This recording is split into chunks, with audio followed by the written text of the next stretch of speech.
Eu acho que, analisando essa questão, dentro de tudo que Fábio acabou de colocar, nós temos que tomar um pouco de cuidado com os diagnósticos fechados. O centro espírita, o dirigente, não tem condições, com todo respeito àqueles que tenham, pela experiência ou especialidade médica, mas ele não tem um compromisso de fazer um diagnóstico,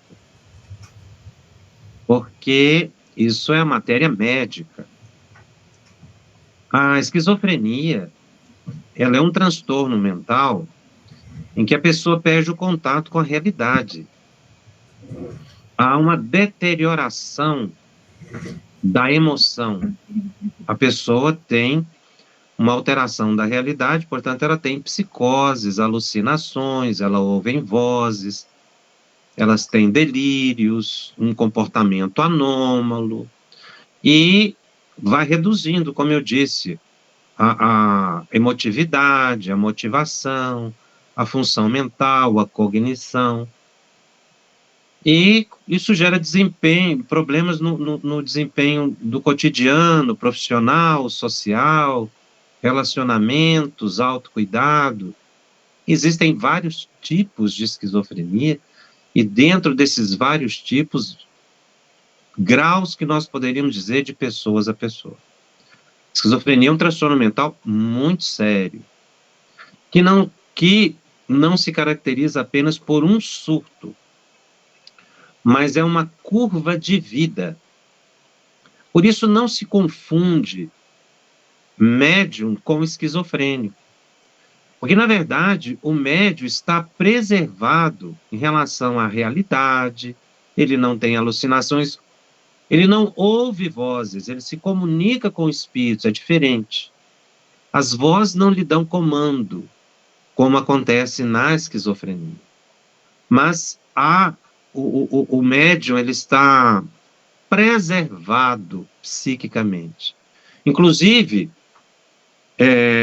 o transe mediúnico não representa um surto por causa das características típicas do transe e do surto.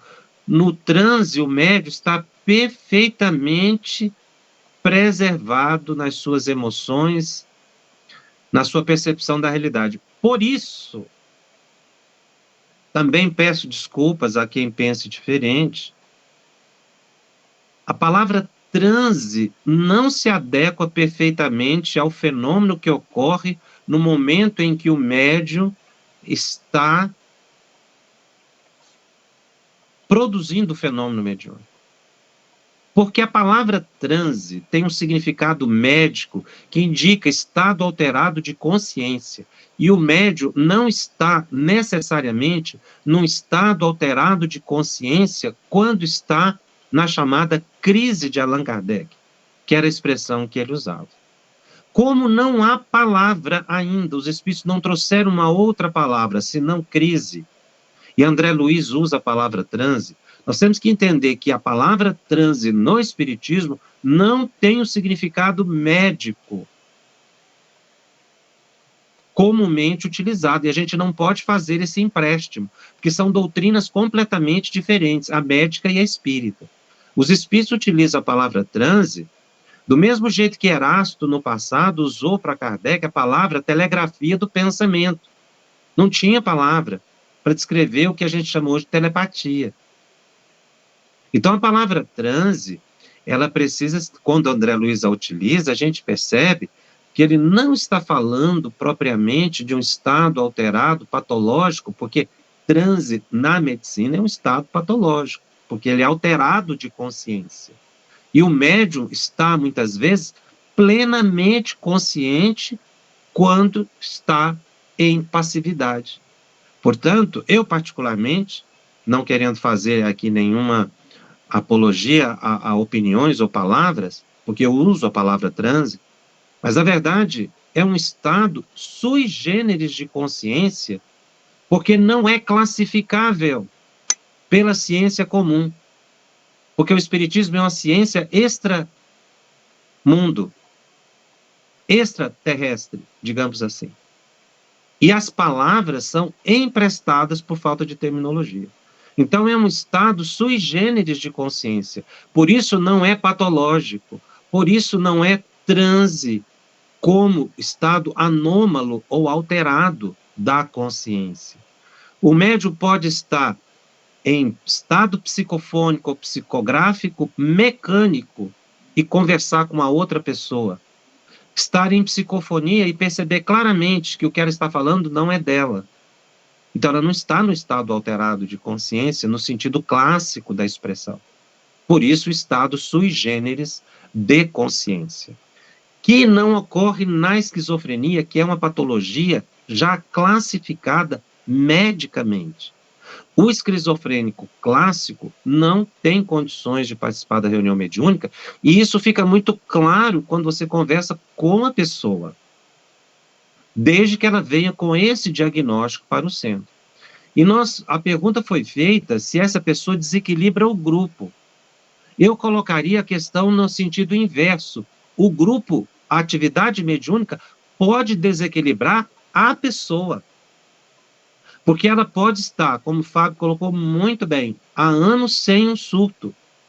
E ela participar de reunião mediúnica e dadas as forças que são envolvidas ou movidas na reunião mediúnica, provocar um desequilíbrio na pessoa. Então, tem que se tomar muito cuidado quando se admite uma pessoa à reunião mediúnica, para que a reunião não a desequilibre. Não porque a reunião esteja desequilibrada, mas porque a pessoa é muito sensível. Kardec coloca isso. Pessoas extremamente sensíveis não podem participar de reunião mediúnica porque são impressionáveis.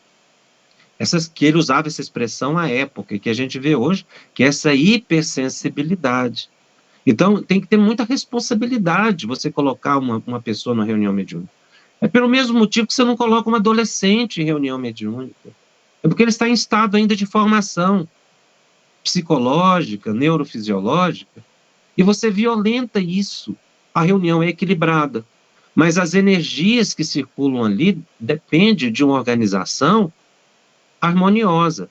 Se a mente, ela pode sofrer qualquer abalo, ela não deve participar de reunião mediúnica tendo um transtorno clássico ou não. A esquizofrenia, ela tem esse perfil que eu disse no início da resposta. Se a pessoa tem esse perfil, ela precisa ser preservada, mesmo que a medicação esteja fazendo o efeito necessário. Porque muitas vezes, mesmo usando medicamento e ela estando preservada, se ela for colocada na reunião mediúnica, ela vai se equilibrar, manter-se equilibrada, ou ela vai se desequilibrar?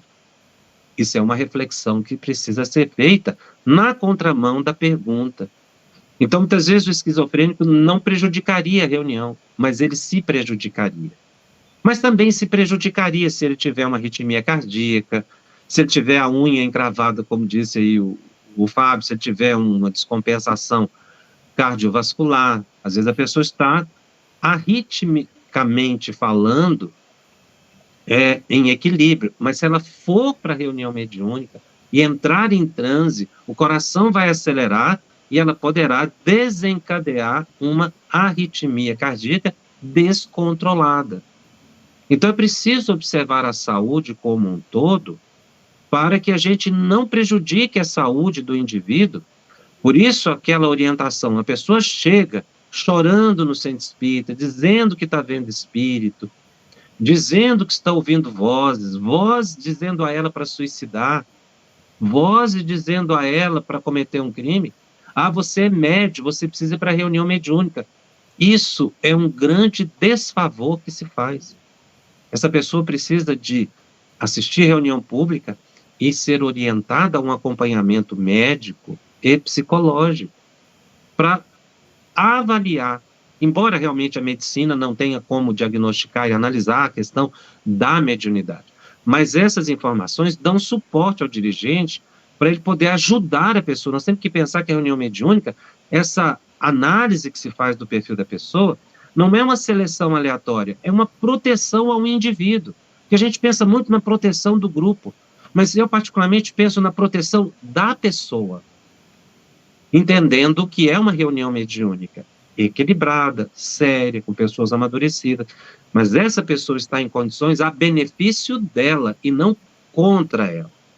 Então, a pergunta foi muito aberta, por isso deu essa margem a análises múltiplas, mas, secamente falando, é preciso ver o benefício que a reunião traria para a pessoa, e não somente a possibilidade do desequilíbrio, porque às vezes a pessoa não desequilibra a reunião, mas ela se desequilibra.